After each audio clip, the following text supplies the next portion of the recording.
Thank you very much, Neha, for giving a Build a Cell seminar, and it's all yours. All right. Okay, I'm gonna hit play. Hold on.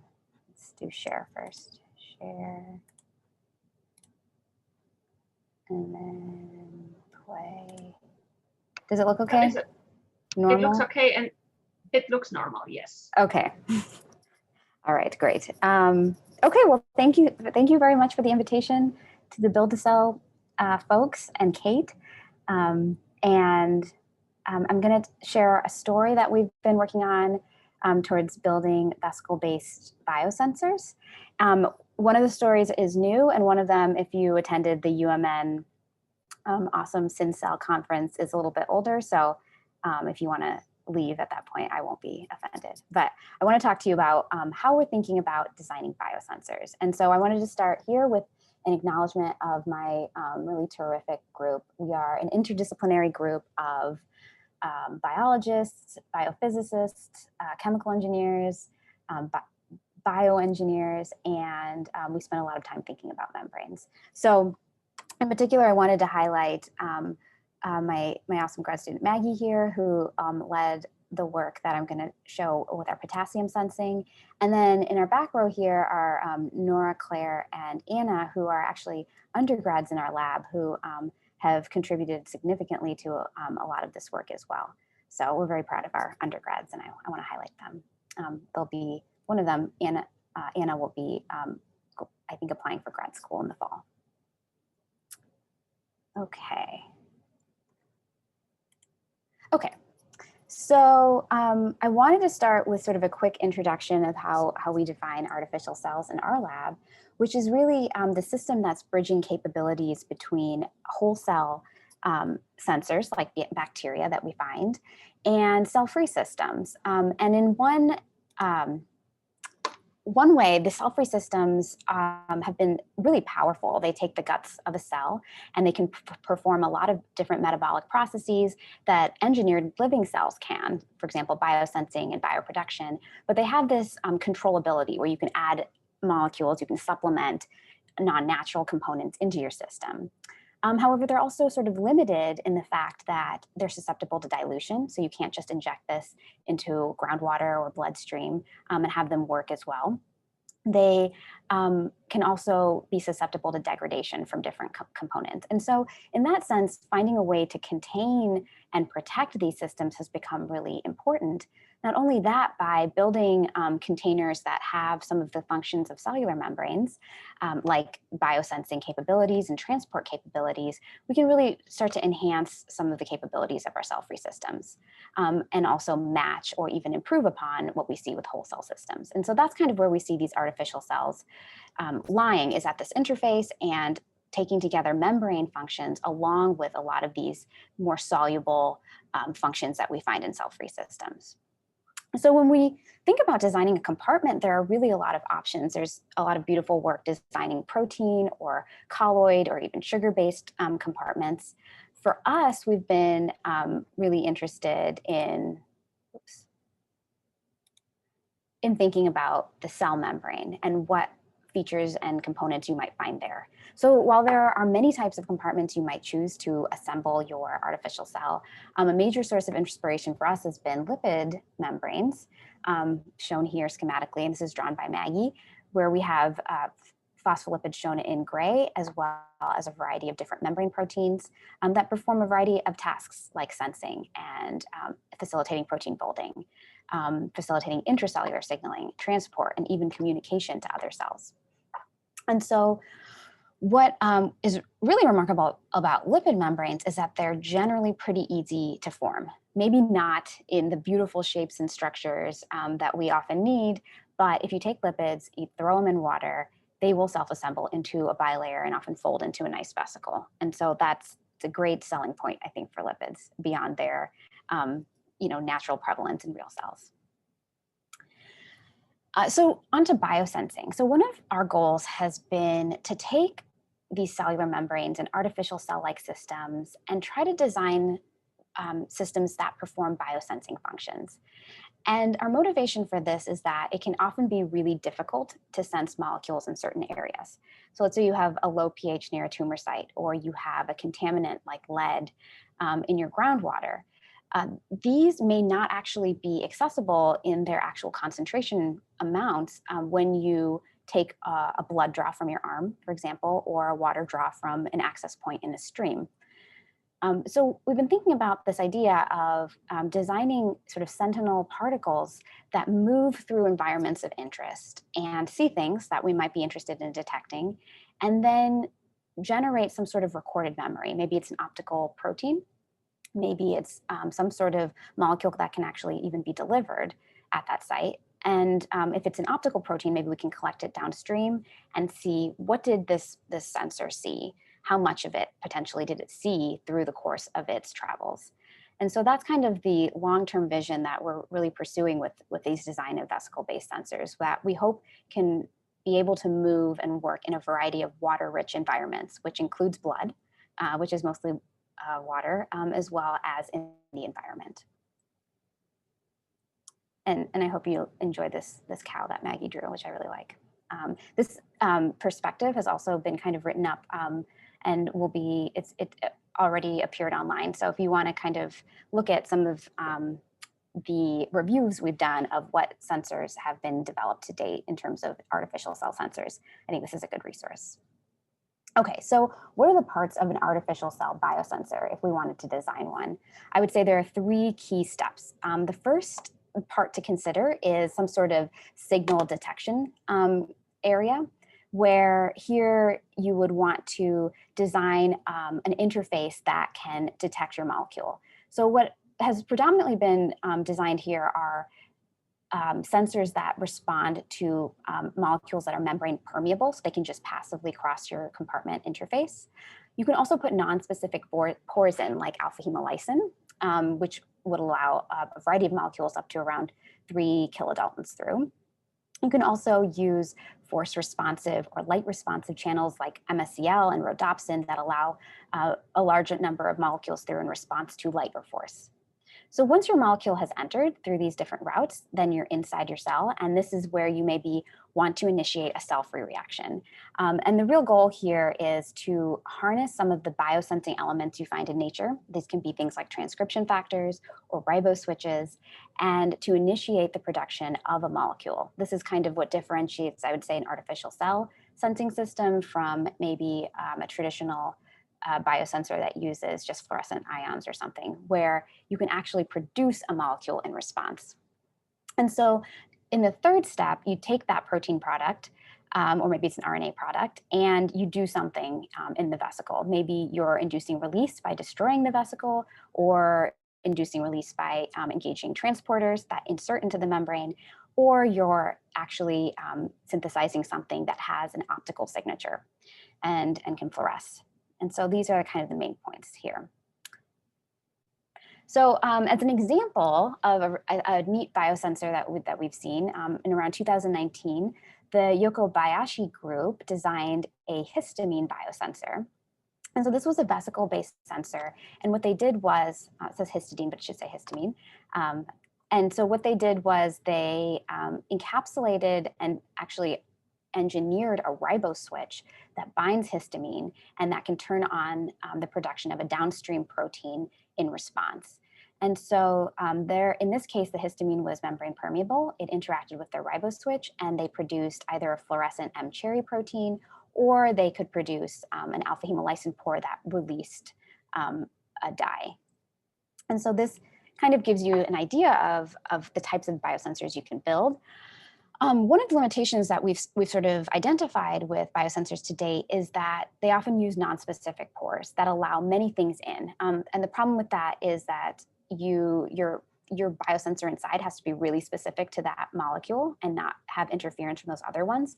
And the other issue is that you can lose a lot of the important cell-free reactants if you use nonspecific pores that allow things in, because what happens is you can also lose a lot of things through those pores as well.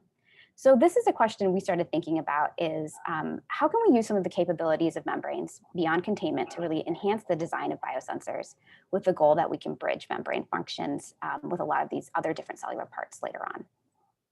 Okay, so today in my talk, I'm going to talk about two types of sensors that we've designed. One is a potassium specific sensor and the other is a fatty acid sensor. And really the main theme of this work is that we like to play with membrane composition, either through the incorporation of membrane proteins or peptides or fatty acids. And in doing so, change membrane permeability in such a way that we're either allowing specific molecules in or allowing certain proteins into our membrane, ultimately improving the specificity of analyte detection and response. Okay, so I'll start with a potassium specific sensor that we designed. And so here, what we started thinking about was a potassium sensor. And the reason for this is, well, we had a good setup for it, but also that potassium is a critical ion for many forms of life.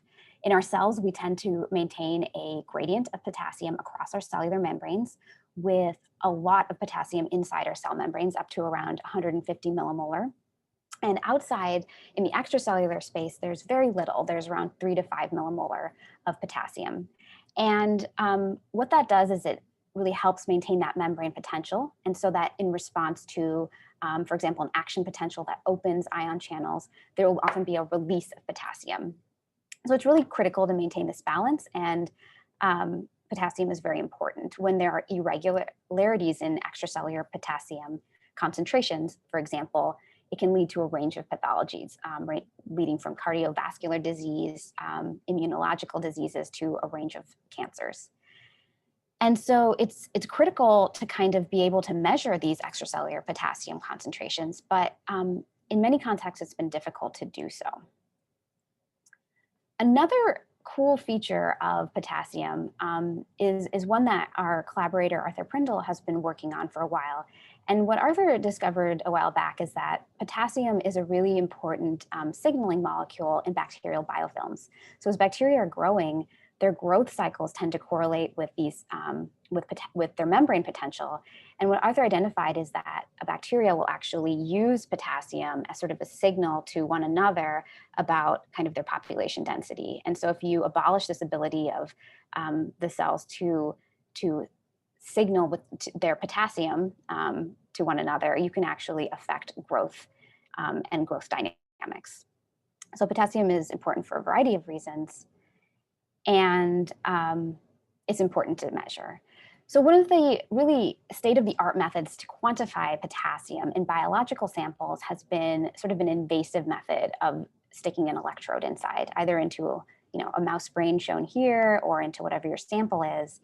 And this is great, except that it's kind of really unable to report spatio-temporal dynamics and information. And so towards that goal, optical indicators for potassium would be super great to really tell you about local changes in potassium in sort of an imaging sort of setting.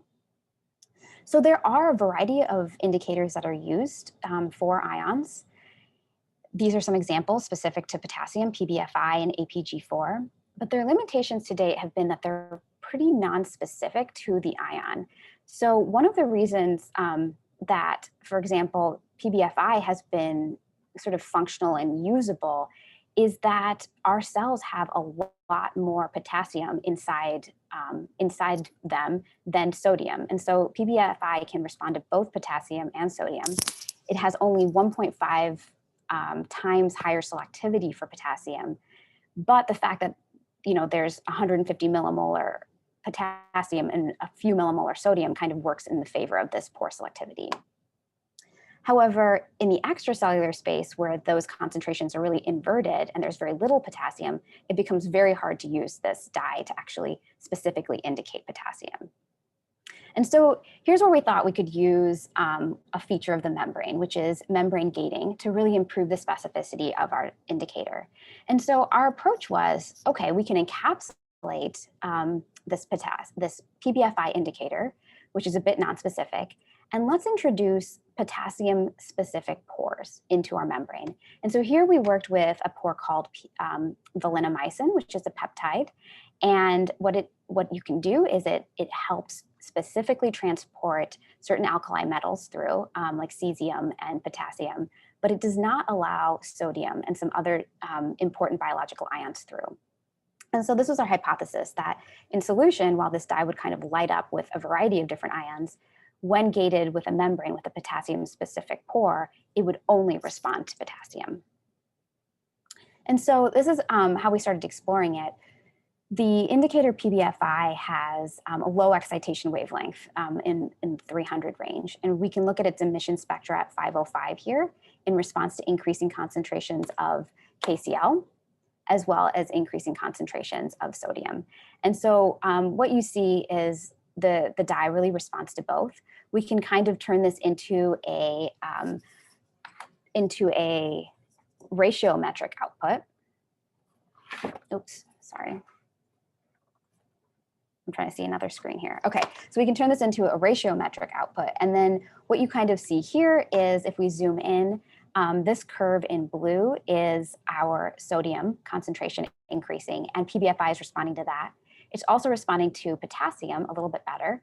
But if we keep the concentration of salt the same and just increase potassium, but have the rest made up by sodium, what you see is it can't distinguish any sort of increase in potassium concentration when there's sodium around. And so that's really the issue of a solution-based sensor. So here's what happened when we started to encapsulate our dye. So on the left here, what you see in these increasing curves is that we are increasing the concentration of potassium, and we're making up the difference up to 100 millimolar with sodium. So that by the end here, it's 100% potassium, and over here, it's 100% sodium, but the concentration of salt is 100 millimolar always. And so you see this nice increase from the PBF indicator when it's encapsulated in these valinomycin containing membranes. And we can increase the amount of valinomycin and we get a slight increase in our signal. If we add what we call our vehicle only control, this is the DMSO that we use to add our valinomycin to our membranes, we don't see that signal. So that's helpful because it means the DMSO is not the thing permeabilizing our membrane on its own. It's really this ionophore that is. And so what's also nice is that if we only look at KCl, we see a very similar signal in magnitude to what we see when we have both salts. So this is showing us that our vesicle sensor is only indicating that potassium ion. And if we look at sodium only, we see a really minimal signal, which is great, up until sort of higher concentrations where we see sort of an osmotic effect, where we think the membrane is lysing and getting kind of weird. So there are limitations, but it's pretty good.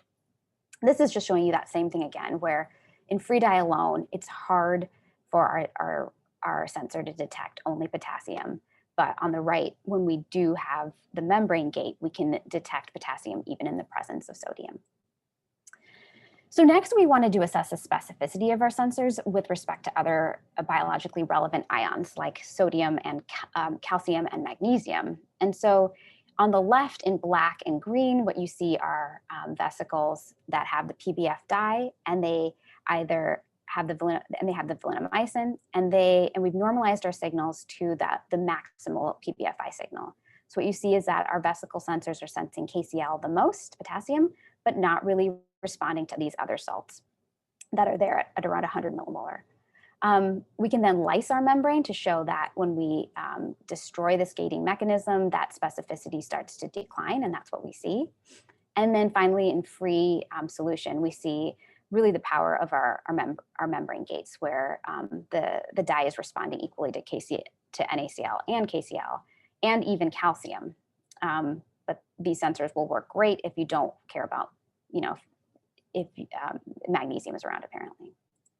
Okay, then we looked at kinetics, and this is kind of where we noticed an issue. So we have our vesicles with our PBFI dye and valinomycin, or a DMSO control here in turquoise.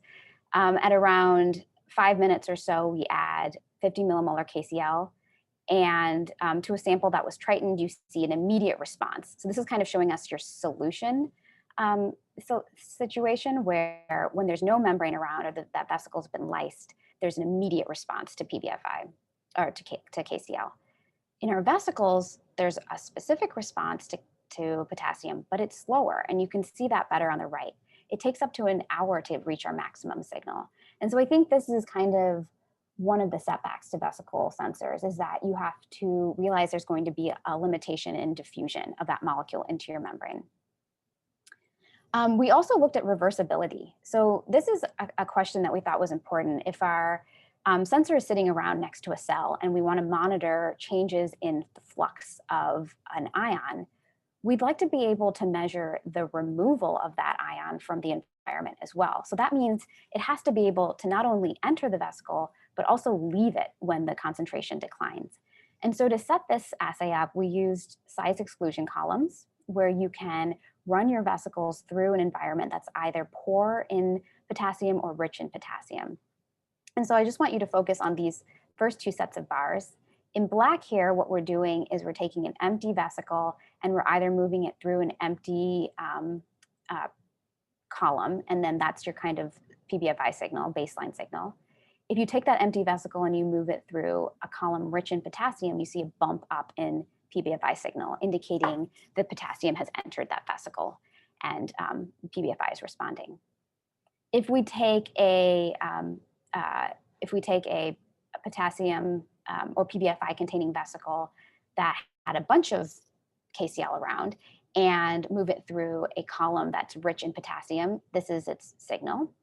If you then take that vesicle with PBFI and lots of potassium and move it through an empty column, which is shown here, you do reduce your PBFI signal. So this is kind of an indicator that you can pull that potassium off this vesicle and reduce your PBFI signal. Okay, just to kind of wrap this up a little bit, finally what we have started looking at is how do our sensors behave when we put them next to bacteria. And specifically what we did was we grew bacteria up to different optical densities. There's a lot going on here. So we grew them up to different optical densities and we added our nanosensors, our vesicles with PBFI in them and valinomycin in the membrane. And what we did is we introduced what's called a salt shock. So we added around 100 millimolar of sodium, chloride, and potassium. And what this has been shown to do by a lot of other groups is when you kind of shock bacteria with salt, they'll suck up a lot of potassium that's in their environment. And so we thought we could actually detect that uptake of potassium as a function of bacterial density. And that's really what we see here across the board.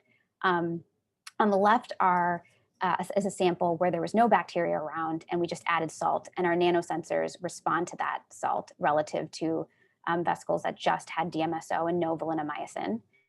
And then as we move along with this graph here and increase the amount of bacteria around, what we see is that there's a significant decrease in the change in PBFI ratio as bacterial concentration increases.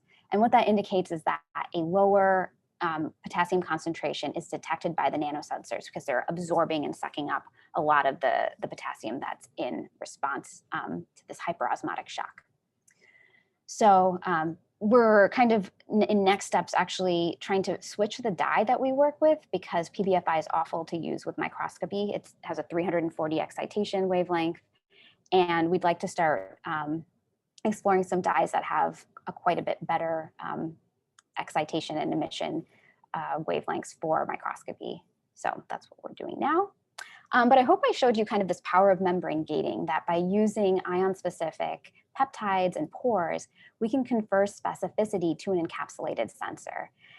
There is a setback that it introduces a barrier in terms of your kinetics to sensing. And so perhaps down the line using channels that can pump things in might be what's really important, or using counter ions to sort of balance gradients. But we do think that encapsulation will provide a route to control molecular access to sensors and indicators, especially when you start thinking about sensors that are based on cell-free systems like riboswitches and other types of transcription factors. So what we will do in the future is kind of use these sensors to try to monitor bacterial biofilm film formation in conjunction with Arthur Prindle's group. Okay, so I'm gonna quickly switch gears to tell you a short story about how we've also used features of the membrane, mainly its remarkable ability to absorb amphiphilic molecules to design a fatty acid sensor. Okay, so one of the reasons we were interested in designing a fatty acid sensor is because it's an important biomarker itself. It can act as a biomarker of disease. It builds up at atherosclerotic plaques, as well as certain tumors, but it can be traditionally hard to sort of site-specifically detect fatty acids and design particles that respond in some way to that buildup of fatty acid. And so one of our approaches was to harness this really popular protein by the synthetic biology community, which is alpha-hemolysin. Alpha-hemolysin is a beta-barrel protein, and its activity, its assembly into membranes, is dependent on membrane composition.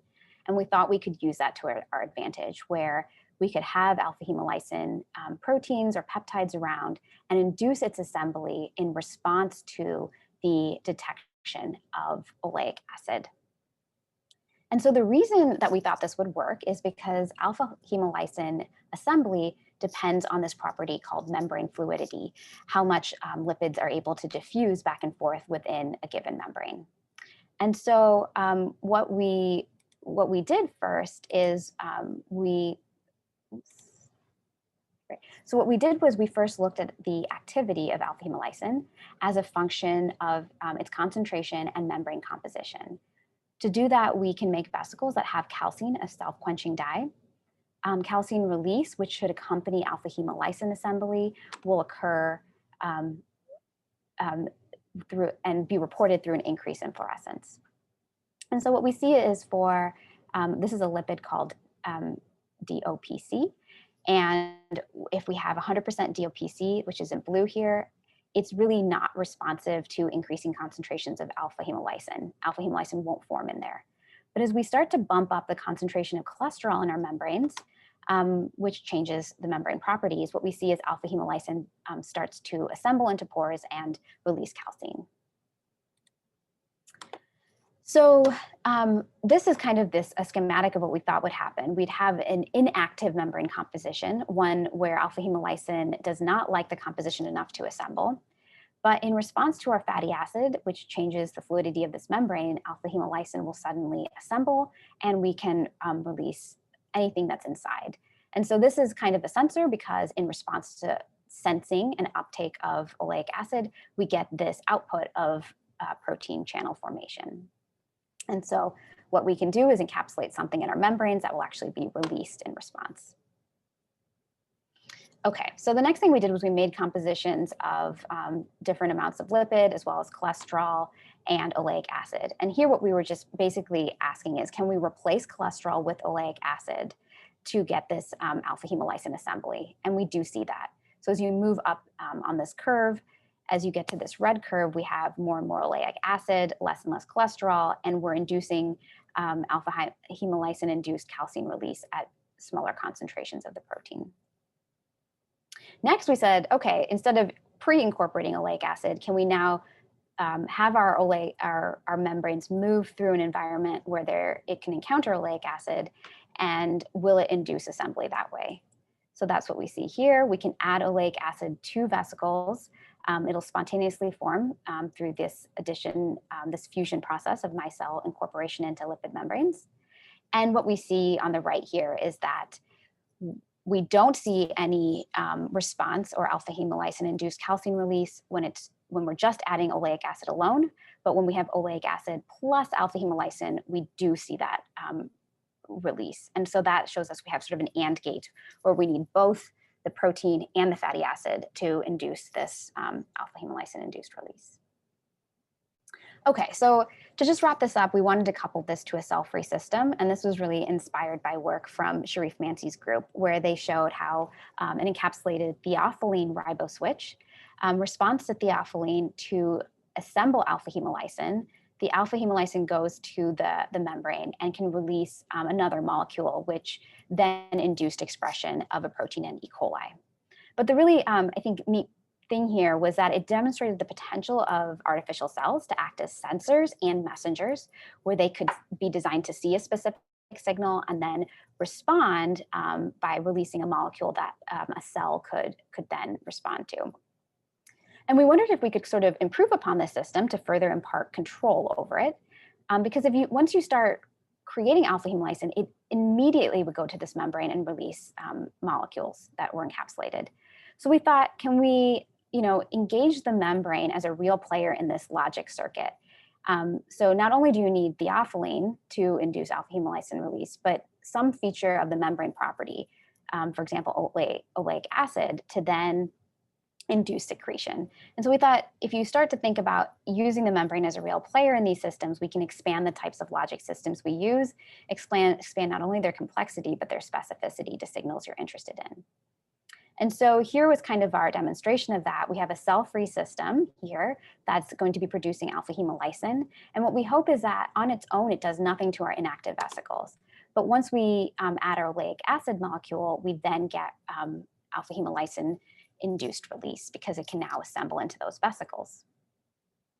And that's kind of what's demonstrated here. So what you see is the expression, the cell-free expression of an alpha hemolysin vesicle, pore-forming protein in the presence of vesicles that have calcine. So in green, if it has the active composition, a composition that's ideal for alpha hemolysin, what you see is that as the protein's being expressed, it inserts into the vesicle and you get calcine release. We can look at the Triton value as what 100% release looks like. In blue, what you see is our inactive vesicles that don't have enough cholesterol. The protein is being produced, you get some minimal release, but then you see this huge jump when we add our oleic acid, showing how we can temporally control this addition of oleic acid. That temporal addition of oleic acid allows for temporally controlled integration of alpha hemolysin and release. And then in the bottom here is a control where we're adding our vehicle for the micelles, which is sodium hydroxide, and it does nothing.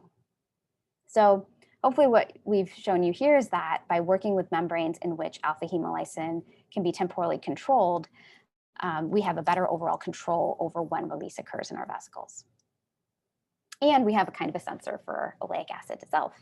So to wrap up this part of the talk, I would say that I hope I've showed you that we can use lipid membranes and we can design them to incorporate functional pores in response to changes in membrane composition. And in conjunction with cell-free systems, we really see the capabilities of these vesicles, enhancing how you can not only sense different molecules, but also control secretion of encapsulated molecules as well. And so future directions for this kind of work is really looking at an array of other proteins and seeing how they can also be controlled and their activity can be controlled through compositional changes in membranes. Okay, so with that, I'll just wrap up with another big thank you to my awesome and terrific group and take any questions.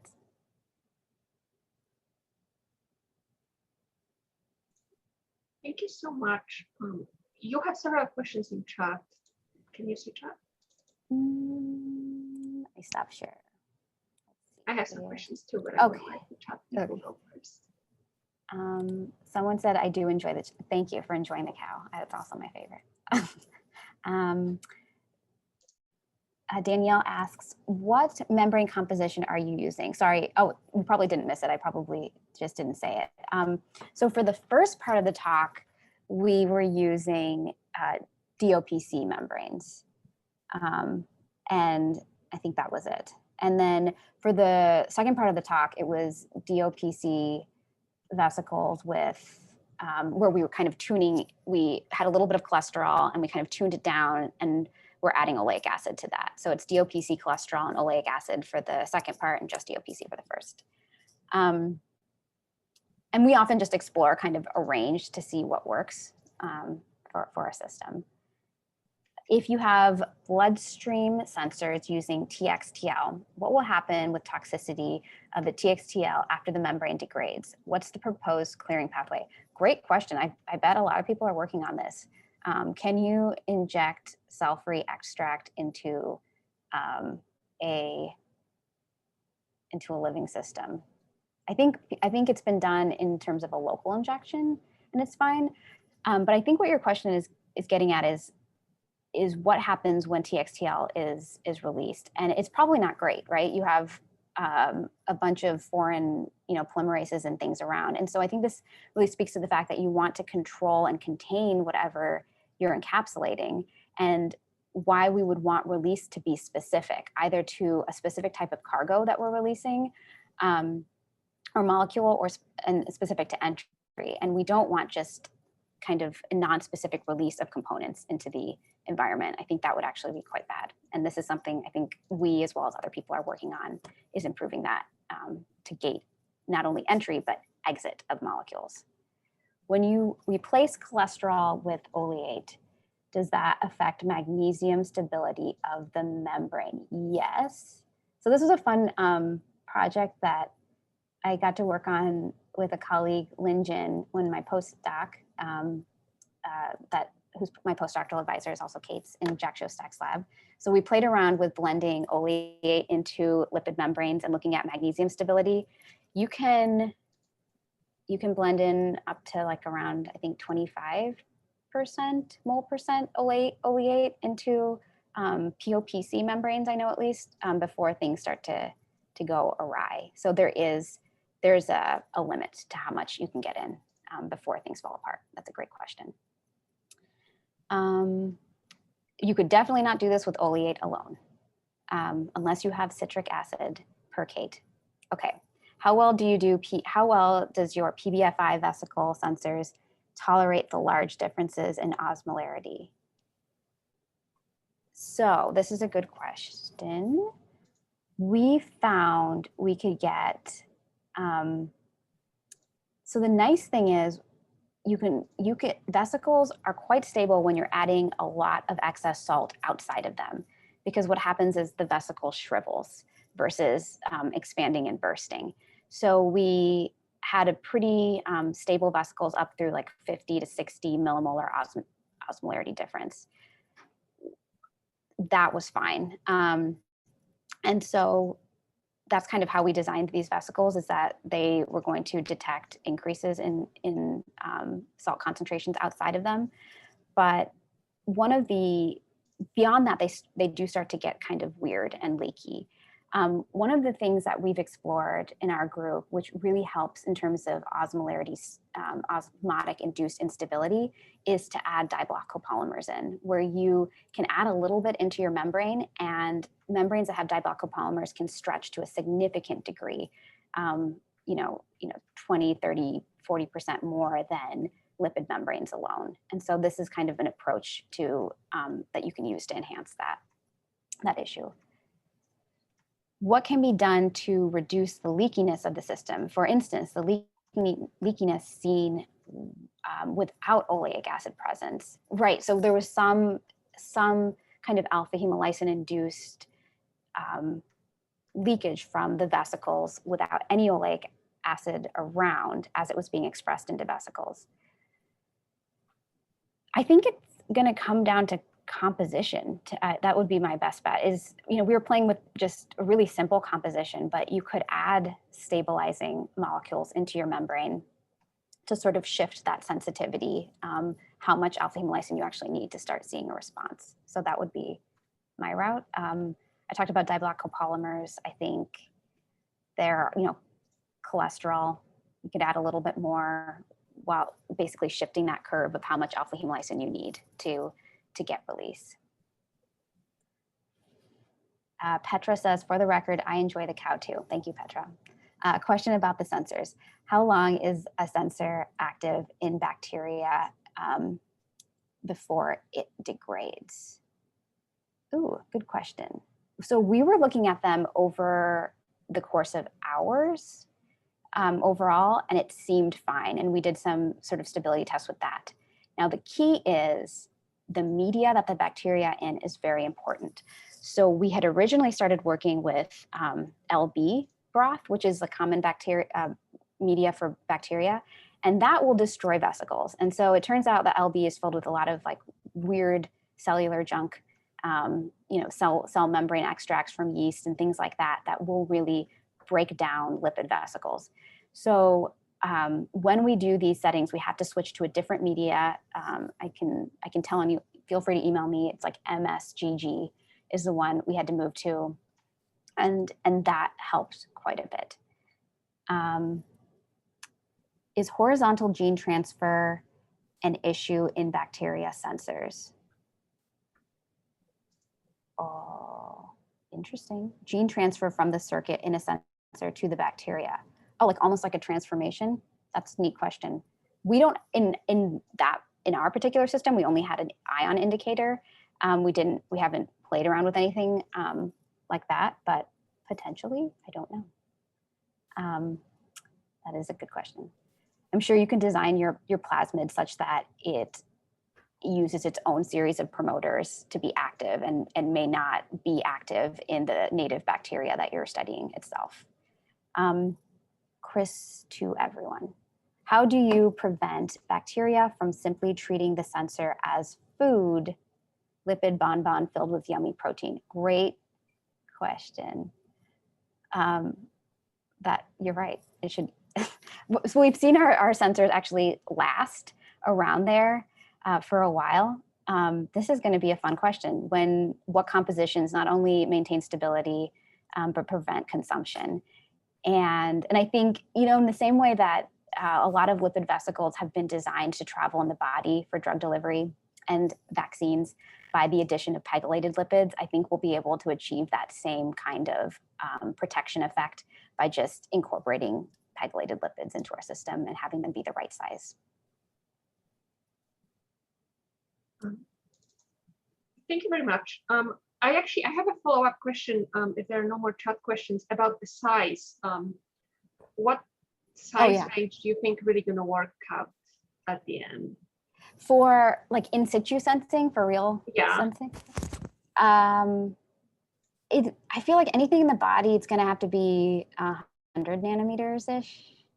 Seems like. But then how do you stuff enough interesting things in it? What? Yeah, then it's like, how do you get stuff into it? So here's how we've balanced that, is we've done 200 nanometers. that seems to be like this interesting mix, balance between getting stuff in and being detectable by flow and being able to travel. So yeah. Yeah, but then it's hard to struggling with the same. Yeah. Yeah. And the method of getting things in is always right. Like, are microfluidics going to work? Probably not. Like, it's hard to, there's a size constraint on that. Yeah. Thin film seems to be the best. And then it's just like awful for encapsulation. So. And then you're wasting so much of the precious material when you do thin film. Yeah. Right. And then you get these like very variable, activity as well. Yes. I guess we just need a better way of encapsulating small unilamellar vesicles. Yeah, or, work with, maybe have minimal systems that need less stuff. Maybe don't make protein, make RNA or something, There are options. Yeah, if you focus on TX only, then you just need essentially one enzyme. Mm-hmm. So yeah, you have to like lower your standards, right? And you can't, then you have to make like RNA pores. That's harder. I'm sure it can be done. I'm sure you can make like RNA origami pores. Someone should start working on that. Didn't Fritz Simmel have some sort of a nucleic acid pore? I can't remember. Or maybe him or someone. I bet. It seems like one of those things that someone should do. Yeah. I don't know if it was RNA or DNA though. Oh, Jan? Do you have insight? Oh, Jan didn't know he was on. Oh. I like that people forget to mute themselves. Okay. There's no more question. Oh, okay. Another one. Okay. No, I think there's. Yep. Sorry to interrupt. One quick question. Maybe I don't know. Everyone's got their camera off.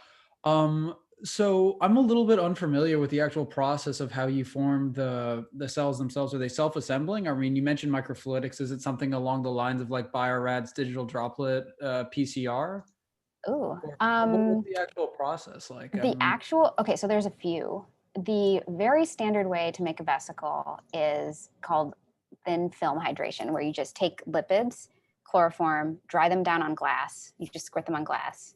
Sometimes you rotate. There's like little tricks and tips, but you basically dry it down, evaporate everything, add your self-free extractor, an aqueous buffer, and shake it up. You form a vesicle. That's it. Then there are electroformation methods where you put it on a conducting slide and you apply like a current, and that forms beautiful, big, nice vesicles, but you can't use any salt really. Then there are microfluidic methods, which, and droplet, these like inversion droplet transfer methods, which basically rely on water and oil emulsions, where you get really great encapsulation efficiency. But then you have like oil around, and what's the other problem with it, Kate? I don't know. They're like great for their own things. So there's like, right, you use what you need for the application. But they all have their shortcomings, right? It's not a perfect process. Right. Nowhere near a perfect process at Right. this point. I'm assuming there's yeah, we possibly use all of them, you know. issues as well. Yep. Sorry, what? Consistency issues with sizing. Yes, always. Of And course. loading. It seems like loading is all over the place. Right. Right. So these, I don't know, these are like the kind of like foundational hurdles that we need to overcome as a community as well, as we work on these like big picture ideas. It's really funny because we have this whole field around encapsulation right now, and we don't know how to encapsulate efficiently and reliably. Right. Right. I don't know what the best way is.